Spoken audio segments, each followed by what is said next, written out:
안녕하세요. 이동일 목사와 함께하는 매일 성경 큐티 시간입니다.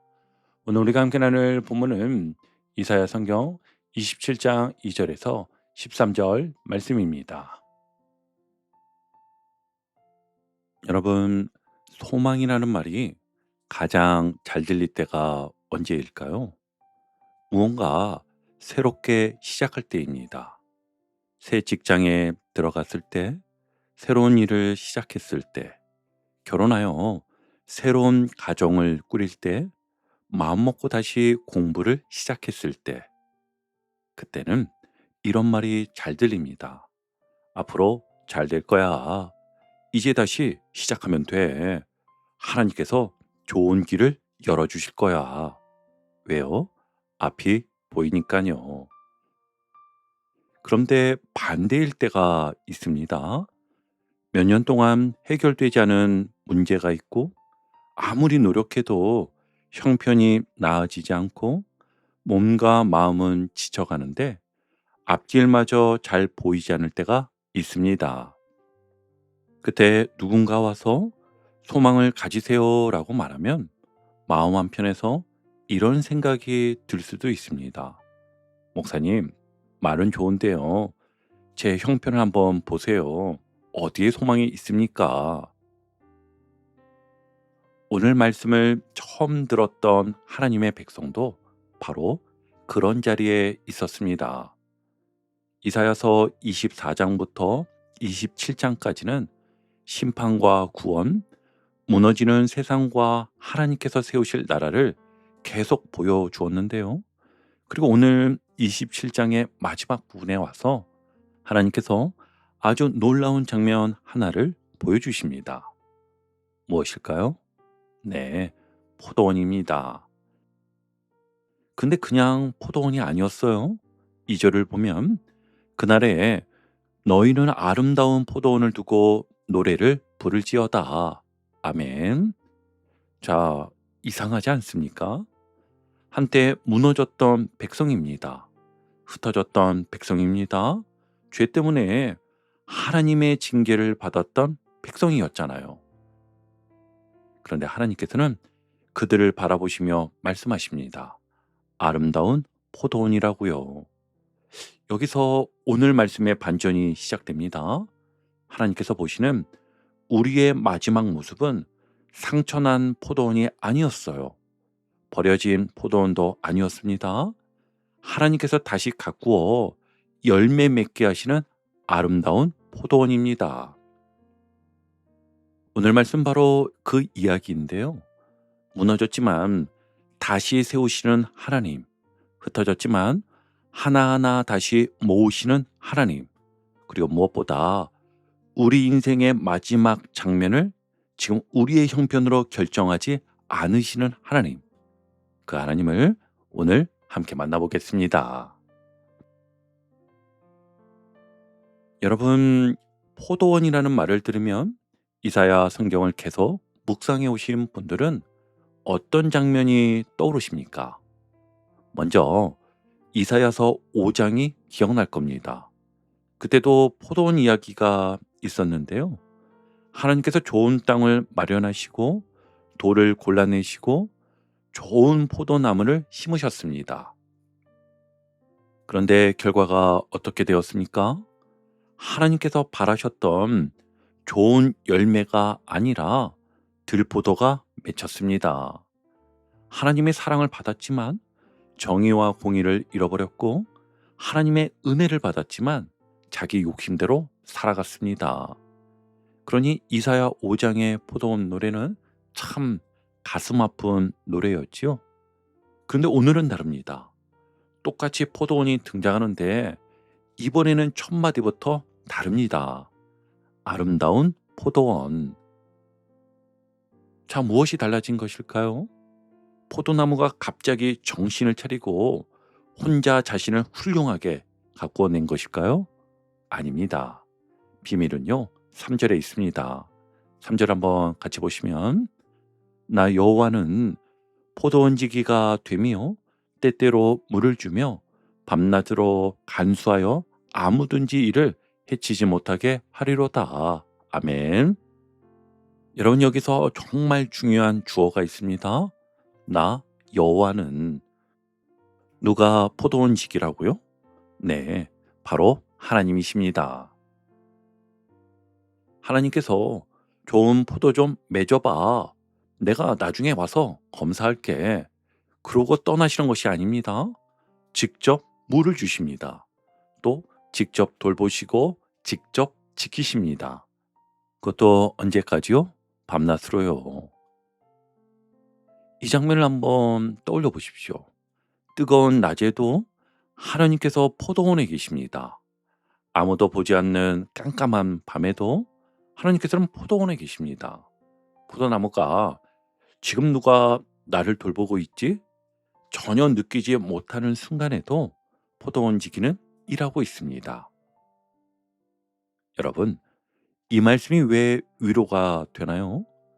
우리 인생에는 하나님께서 일하고 계신 것이 전혀 느껴지지 않는 밤이 있기 때문입니다. 병원 검사 결과를 기다리는 밤, 통장 잔액을 확인하며 다음 달을 걱정하는 밤, 나는 앞으로 어떻게 살아야 하지? 앞길을 두고 뒤척이는 밤이 있습니다. 그런데 하나님께서는 말씀하십니다. 밤에도 내가 너를 간수하고 있다. 여러분이 하나님을 붙잡고 있어서만 여기까지 온 것이 아닐 수 있습니다. 때로는 손에 힘이 다 빠져 하나님을 제대로 붙들지도 못했는데 하나님께서 여러분을 놓지 않으셔서 여기까지 온 것입니다. 내가 기도를 잘해서만이 아닙니다. 기도조차 나오지 않는 날에도 포도원 지기는 포도원을 떠나지 않으셨습니다. 자, 그런데 4절에 조금 거친 장면이 등장합니다. 나는 포도원에 대하여 노함이 없나니 찔레와 가시가 나를 대적하여 싸운다 하자 내가 그것을 밟고 모아 불사르리라. 아멘. 포도원 안에 찔레와 가시가 들어옵니다. 생각해 보십시오. 포도나무 옆에 찔레가 무성하게 자라면 어떻게 되겠습니까? 햇빛을 빼앗습니다. 양분을 빼앗습니다. 가지와 뒤엉켜 포도나무가 제대로 자라지 못하게 합니다. 그러니까 포도원지기가 해야 할 일은 분명하지요. 뽑아야 합니다. 제거해야 합니다. 그런데 여기서 놓치지 말아야 할 말씀이 나옵니다. 하나님께서 무엇이라고 하시죠? 나는 포도원에 대하여 노함이 없나니. 아멘. 하나님께서 사랑하시는 포도원을 없애려고 하시는 것이 아니었어요. 오히려 포도원을 살리시려고 포도원을 해치는 것을 제거하시는 것입니다. 여러분, 이 차이를 꼭 기억하셔야 합니다. 우리는 힘든 일이 생기면 쉽게 이렇게 생각합니다. 하나님이 나를 버리셨나? 하나님이 나에게 화가 나셨나? 이제 내 인생은 끝난 거 아닐까? 그러나 오늘 말씀의 방향은 반대입니다. 하나님께서는 포도나무를 없애시는 것이 아니라 포도나무를 살리기 위해 찔레와 가시를 없애십니다. 우리 삶에도 그런 찔레가 있습니다. 돈이 하나님보다 더 큰 안전장치가 되거나 사람의 인정이 없으면 내 존재까지 무너지는 거, 또 내 방법대로 되어야 한다는 고집이 관계를 계속 찌르는 가시가 되기도 합니다. 하나님은 그 가시를 그대로 두고 왜 열매가 없니라고만 말씀하지 않으십니다. 하나님께서 친히 만지십니다. 잘라내십니다. 때로는 그것이 아플 수 있습니다. 그러나 그 손은 포도나무를 죽이는 손이 아니라 살리는 농부의 손입니다. 그리고 이제 5절을 보시면 하나님의 마음이 얼마나 놀라운지 알 수 있습니다. 그리하지 아니하면 내 힘을 의지하고 나와 화친하며 나와 화친할 것이니라. 아멘.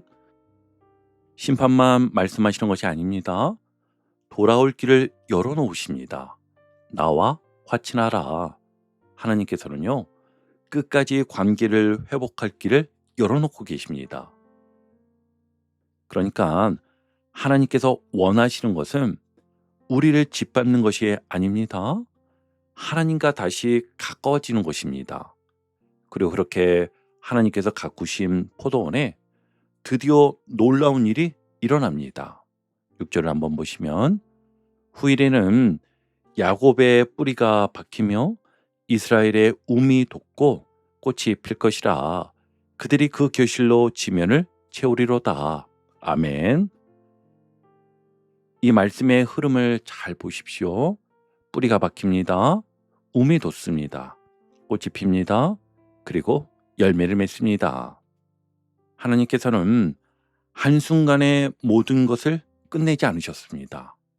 먼저 뿌리를 내리게 하셨고, 그리고 아주 작은 움이 돋게 하셨지요. 다음에 조그만 꽃이 피게 하십니다. 그리고 마침내 열매가 맺히게 하십니다. 여러분, 혹시 지금 열매가 보이지 않습니까? 그렇다고 아무 일도 일어나지 않는 것은 아닙니다. 어쩌면 지금은 뿌리가 박히고 있는 시간일 수 있습니다.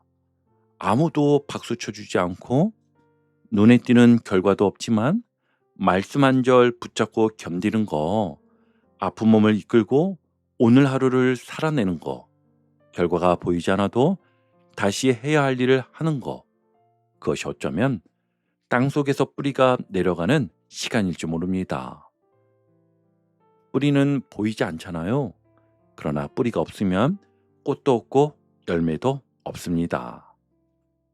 자, 그런데 6절의 마지막은 더 놀랍습니다. 이스라엘이 열매를 맺는 것으로 끝나지 않습니다. 그들이 그 결실로 지면을 채우리로다. 아멘. 하나님께서 이스라엘을 회복시키시는 목적은 이스라엘 하나만 잘 되는 데 있지 않았습니다. 하나님께서 한 사람을 회복시키는 이유도 그 사람 혼자 편안해지는 데서 끝나지 않습니다.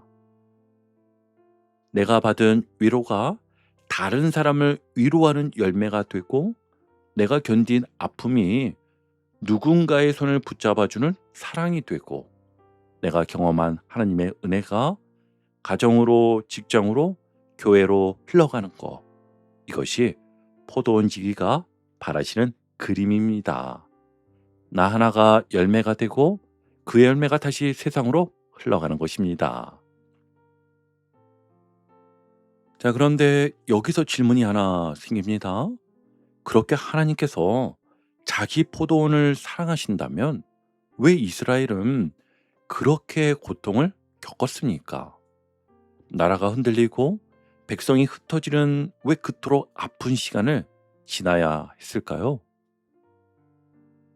7절과 8절이 그 질문에 답합니다. 함께 보시면 주께서 그 백성을 치셨던들 그 백성은 친자들을 치신과 같았겠으며 백성이 죽임을 당하였던들 백성을 죽인 자가 죽임을 당한과 같았겠느냐. 주께서 백성을 적당하게 견책하사 쫓아내실 때에 동풍 부는 날의 폭풍으로 그들을 옮기셨느니라. 아멘. 여기에 아주 중요한 표현이 하나 나오는데요. 적당하게 견책하사. 이 말은 하나님께서 자기 백성을 망하게 하려고 치신 것이 아니라는 뜻입니다. 하나님의 백성을 향한 징계와 악을 향한 심판은 목적이 다릅니다. 하나님의 백성을 향한 손길에는 회복이라는 목적이 있는 것이죠. 아이를 사랑하는 부모가 위험한 행동을 계속하는 자녀를 붙잡는 것과 비슷합니다. 그 순간 아이에게는 왜 나를 못하게 해? 이런 마음이 생길 수 있습니다. 그러나 부모의 목적은 아이를 괴롭히는 것이 아니잖아요. 살리는 것입니다. 하나님의 징계도 바로 그렇습니다. 자, 그렇다면 무엇을 회복시키시는 것일까요? 9절에 아주 구체적으로 나옵니다. 야곱의 불의가 속함을 얻으며 그의 죄 없이함을 받을 결과는 이로 말미암나니 곧 그가 제단의 모든 돌을 부서진 횃돌 같게 하며 아세라와 태양상이 다시 서지 못하게 함에 있는 것이라. 아멘. 보십시오. 하나님의 징계의 결과가 무엇입니까? 우상이 무너지는 것입니다. 아세라와 태양상이 다시 서지 못하게 됩니다. 이게 중요합니다. 고난이 지나갔는데 내가 하나님에게서 더 멀어졌다면 고난만 겪은 것이 되지요. 그러나 고난을 지나며 내가 이것을 하나님보다 더 믿고 있었구나. 내가 사람의 인정이 없으면 못 사는 줄 알았구나. 돈이 나를 지켜줄 줄 알았구나. 내가 모든 것을 통제할 수 있다고 생각했구나. 그것을 깨닫고 다시 하나님께 돌아왔다면 그 아픈 시간이 회복의 통로가 된 것이죠. 여러분, 이것은 질병 자체가 좋다는 말도 아니고 경제적인 어려움 자체가 복이라는 말도 아닙니다. 아픈 것은 아픈 것입니다. 가족의 병환도, 경제적인 어려움도, 관계의 상처도 결코 가볍지 않습니다. 하나님께서는 그 아픔을 아무것도 아닌 것처럼 여기라고 말씀하지 않으십니다. 다만 그 아픔이 우리 인생의 마지막 결론은 아니라고 말씀하시는 것입니다. 하나님은 그 자리에서도 우리에게서 죽어야 할 것을 죽이고 다시 살아나야 할 것을 살려내실 수 있습니다. 자, 반대로 10절과 11절에서는 끝까지 하나님을 깨닫지 못하는 모습이 나오는데요. 함께 보시면, 대저 견고한 성읍은 적막하고 거처가 황무하며 버림받아 광야와 같은즉 송아지가 거기에서 먹고 거기에 누우며 그 나뭇가지를 먹어 없이 하리라. 아멘. 사람들이 보기에는 견고한 성읍이었지요. 이 정도면 안전하지. 이 정도 힘이면 안 무너지겠지. 돈도 있고 성벽도 있고 군대도 있으니 괜찮겠지. 그런데 하나님을 떠난 견고함은 결국 광야처럼 될 수 있다는 것입니다. 그리고 11절은 그 이유를 이렇게 말씀하십니다. 백성이 지각이 없으므로 그들을 지으시니가 불쌍히 여기지 아니하시며 그들을 조송하시니까 은혜를 베풀지 아니하시리라. 아멘. 여기서 문제는 단순히 정보가 부족했다는 것이 아니었어요. 하나님께서 계속 말씀하시는데도 하나님의 뜻을 깨닫지 않으려고 하는 것입니다. 자기심을 믿습니다. 자기가 만든 성읍을 믿습니다. 자기가 쌓아 올린 것을 믿습니다. 그러나 오늘 말씀은 우리에게 묻습니다. 너는 무엇을 견고하다고 생각하고 있느냐? 직장입니까? 아니면 통장? 아니면 건강입니까? 사람입니까? 그것들이 소중하지 않다는 말씀이 아닙니다. 그러나 그것이 하나님을 대신할 수는 없다는 것입니다. 성벽은요, 무너질 수 있습니다. 건강은 흔들릴 수 있고 사람은 떠날 수 있으며 계획은 틀어질 수 있습니다. 그러나 포도원지기이신 하나님은 포도원을 떠나지 않으십니다. 그리고 이제 오늘 본문의 마지막입니다. 저는 이 부분이 오늘 말씀 가운데 가장 따뜻한 장면 중 하나라고 생각이 드는데요. 우리 12절을 함께 보시면, 너희 이스라엘 자손들아, 그날의 여호와께서 창이라는 하수에서부터 애굽 시내까지 과실을 떠는 것 같이 너희를 하나하나 모으시리라. 아멘. 여러분, 어떤 장면입니까? 수확의 계절입니다. 농부가 열매를 거둡니다. 그런데 하나님께서는 자기 백성을 어떻게 모으신다고 하시죠? 하나하나. 이 말이 참 좋습니다. 한꺼번에 대충 쓸어 담는 것이 아닙니다. 하나하나였습니다. 저 사람 하나쯤 없어도 되겠지. 하나님은 그렇게 말씀하지 않으셨어요. 멀리 흩어져 있는 사람도, 사람들의 기억에서는 잊힌 사람도, 스스로 생각하기에 나는 이제 쓸모없어 이렇게 느끼는 사람도 하나님께서는 찾아내십니다. 그리고 하나하나 모으십니다. 여러분 혹시 요즘 사람들 사이에 있어도 혼자인 것 같습니까? 내 아픔을 아무도 모르는 것 같습니까? 교회에 와서 예배를 드려도 내 마음 한구석은 멀리 떨어져 있는 것 같습니까? 하나님께서는 여러분을 숫자로 세고 계시지 않습니다. 한 사람으로 보고 계십니다. 병으로 지친 한 사람, 가족을 돌보다 힘이 빠진 한 사람, 앞길이 보이지 않아 자신감을 잃어가는 청년 한 사람, 아무에게도 말하지 못한 채 혼자 울고 있는 한 사람. 하나님께서는 그 한 사람을 놓치지 않으십니다. 하나님께서는요, 하나하나 모으시리라고 말씀하십니다. 그리고 13절입니다. 함께 보시면 그날에 큰 나팔을 불리니 아수르 땅에서 멸망하는 자들과 애굽 땅으로 쫓겨난 자들이 돌아와서 예루살렘 성산에서 여호와께 예배하리라. 아멘. 자, 마지막 장면이 무엇입니까?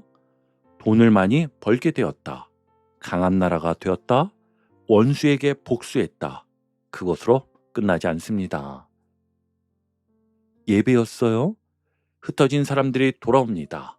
그리고 하나님 앞에 섭니다. 왜 이것이 진짜 회복일까요? 사람이 있어야 할 가장 아름다운 자리로 돌아왔기 때문입니다.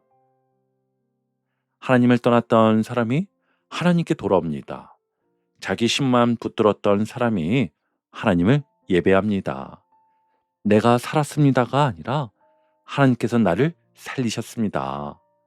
이 고백이요, 회복의 마지막 장면인 것입니다.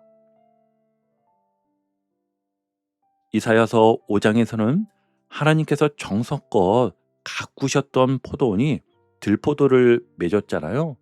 그러나 오늘 27장의 마지막에서는 그 실패한 이야기로 성경이 끝나지 않습니다. 하나님께서 다시 포도원 지기가 되십니다. 물을 주시고 밤낮으로 지키십니다. 가시를 제거하시고 뿌리를 내리게 하십니다. 움이 돋고 꽃이 피며 열매 맺게 하십니다. 그리고 흩어진 백성을 하나하나 모아 마침내 예배의 자리로 데려오십니다. 이것이 새로운 포도원 노래인 것입니다.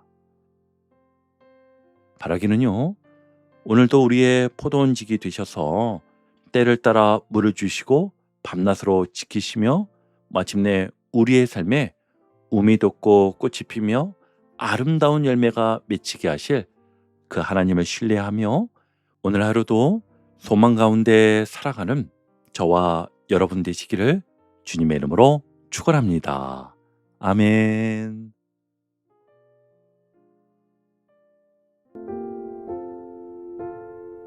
오늘도 복음의 기쁨과 확신으로 승리하는 하루 되시길 축복합니다.